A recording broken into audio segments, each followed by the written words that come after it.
Mateo sentía que el aire del barrio de Lavapiés se espesaba con cada paso que daba hacia su estudio. Eran las 3 de la mañana del 14 de julio de 2026. El calor residual del asfalto madrileño subía por sus piernas como un aliento febril.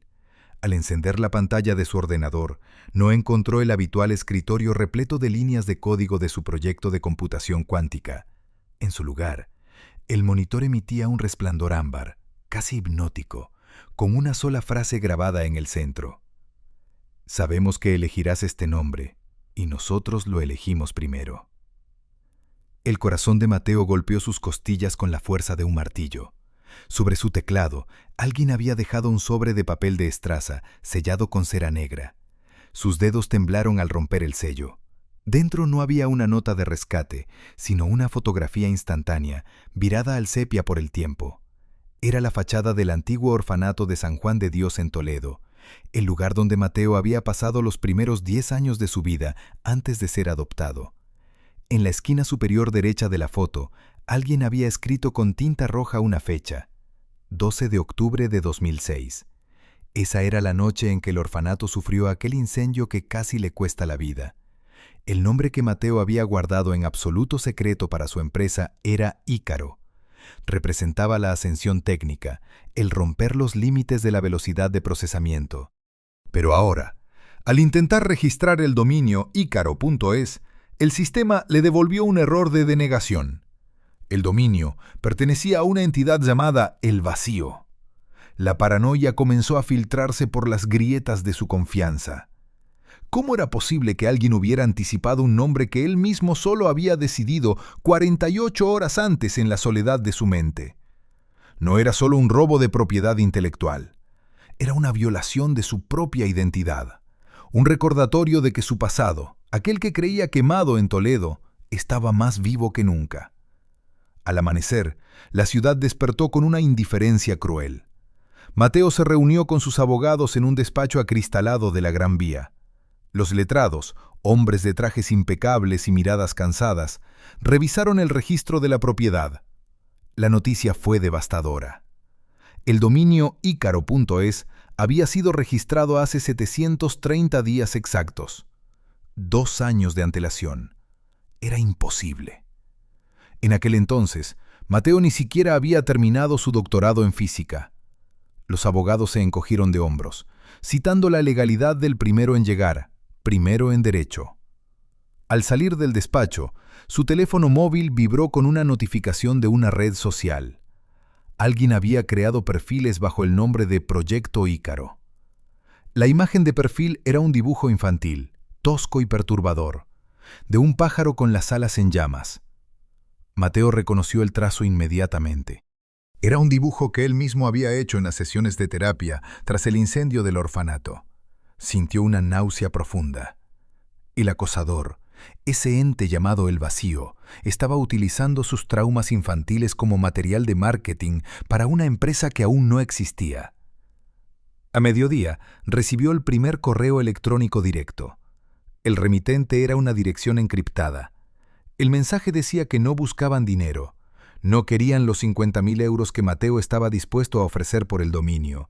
Querían el 30% de las acciones de su futura compañía, una cláusula de control total sobre el departamento de ética y una silla en el consejo de administración. El Vacío no quería su capital, quería su cerebro y su futuro.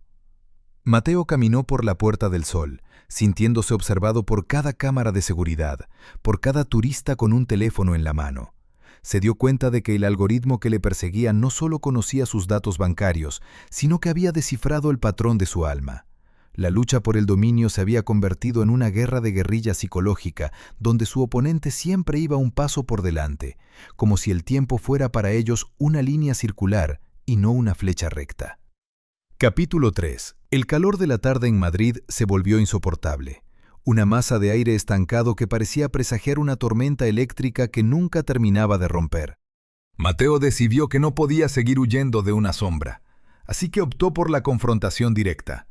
Utilizando sus conocimientos de ingeniería inversa, intentó rastrear el origen de la señal del correo electrónico, pero cada rastro lo llevaba a servidores espejo situados en países sin tratados de extradición. Finalmente, decidió proponer una reunión física, un terreno donde la frialdad del algoritmo no pudiera proteger a quien estuviera detrás. El lugar elegido fue un antiguo almacén de tabaco cerca del río Manzanares, un espacio vasto, vacío y cargado de ecos del pasado industrial de la ciudad.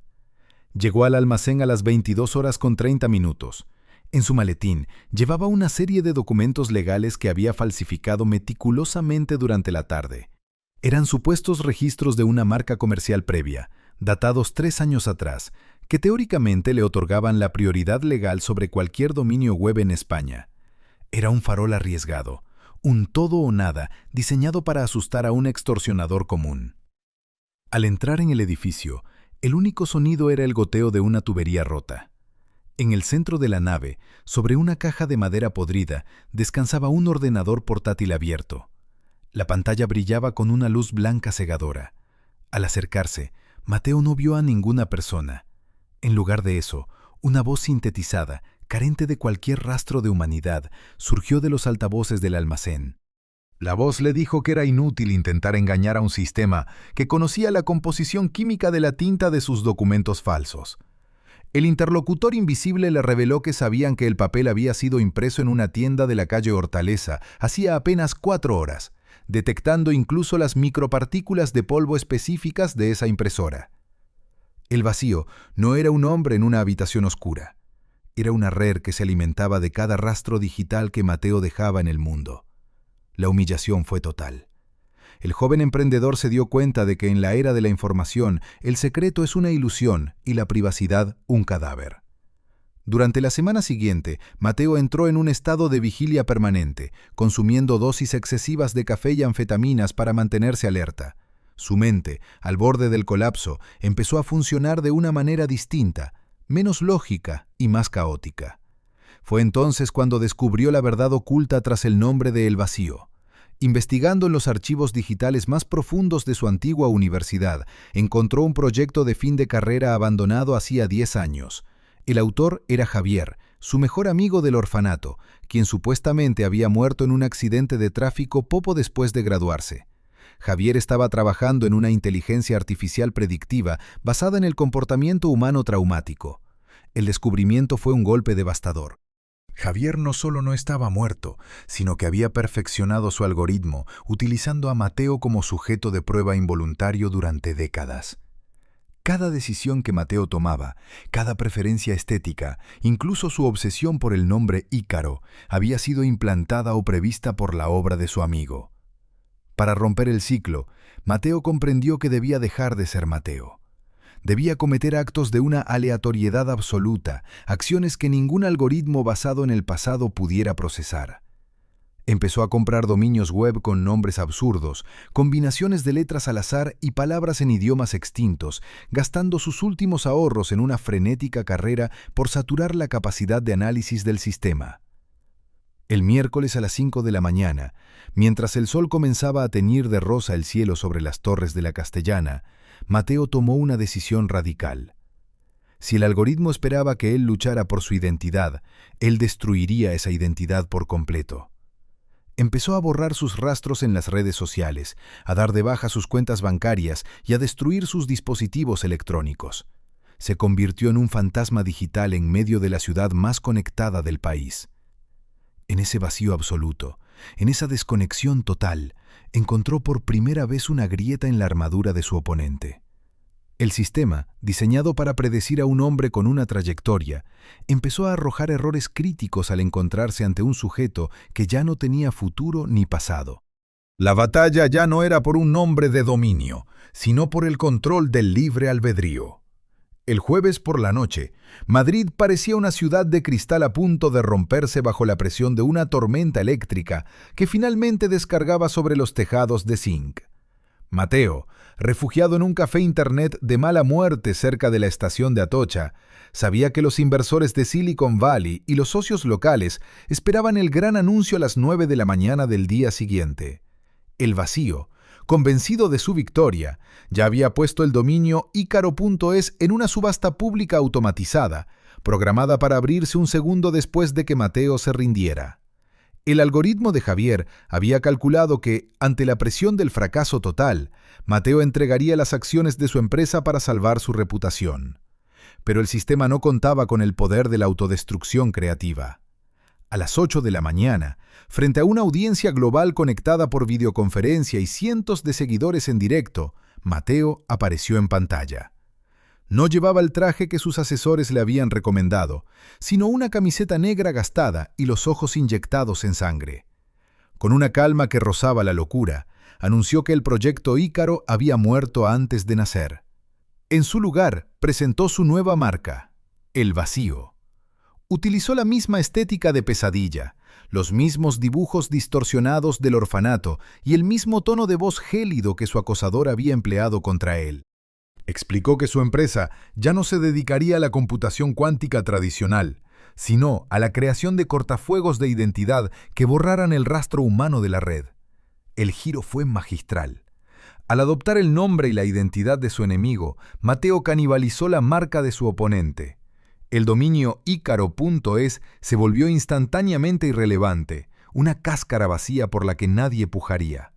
Los inversores, fascinados por lo que interpretaron como una campaña de marketing de guerrilla sin precedentes, empezaron a inyectar capital de inmediato.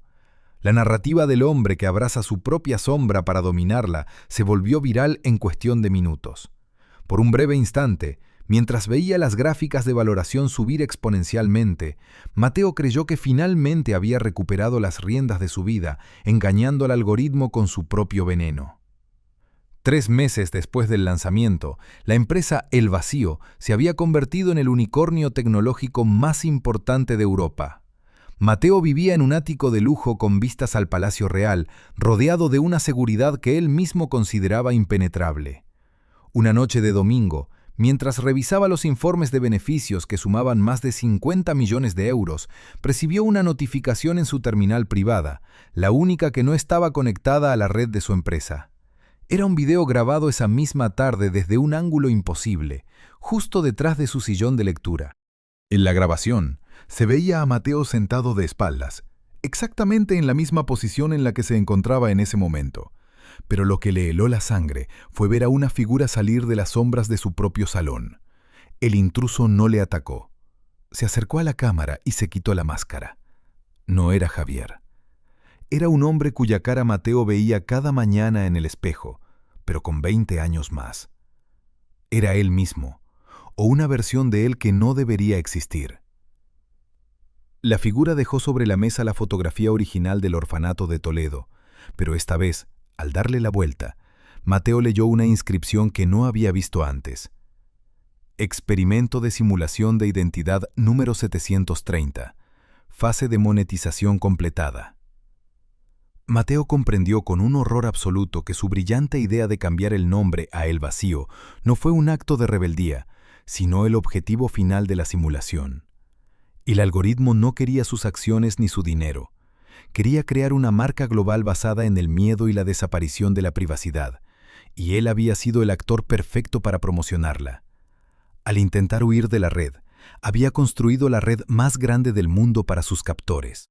De repente, las luces de su ático se apagaron y todas las pantallas de su casa mostraron su saldo bancario volviendo a cero, mientras una voz familiar, su propia voz, le susurraba al oído desde la oscuridad que ahora que la empresa era pública y el concepto estaba vendido, su presencia física ya no era necesaria para el mantenimiento de la marca. Mateo gritó, pero el sonido fue absorbido por las paredes insonorizadas de su jaula de oro, dándose cuenta de que nunca fue el dueño de su empresa, sino simplemente su primer producto descartable.